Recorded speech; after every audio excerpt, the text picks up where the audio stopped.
It's the circle of life, and it moves us all.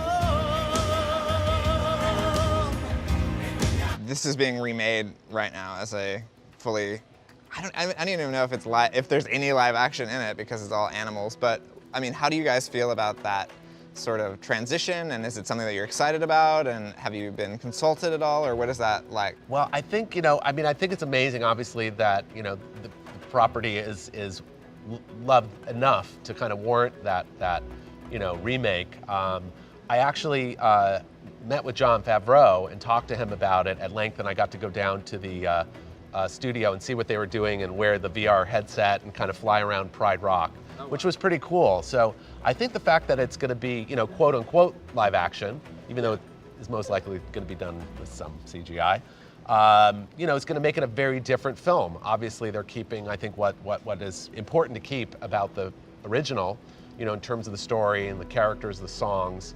But I'm sure there are going to be some pretty big changes too. So I'm kind of excited to see what he does. Now, another actor is about to play Pumbaa, Mr. Seth Rogen, in the remake. Wonderful choice. Wonderful choice, right? Yeah.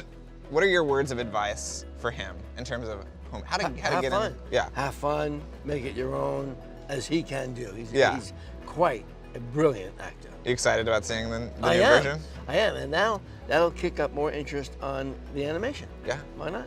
There's always a part of you that goes, well, they're messing with my child, but all these stories are meant to be told and retold. Beauty and the Beast had been done dozens of times before we got to it in the 90s.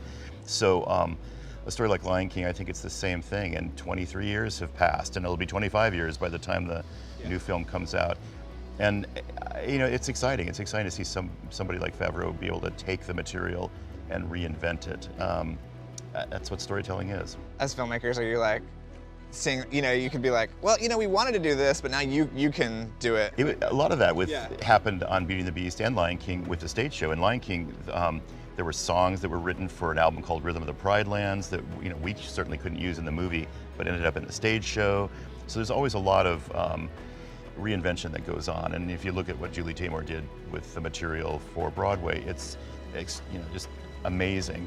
And so I think it'll be a lot of that reinvention when it goes to making the new movie.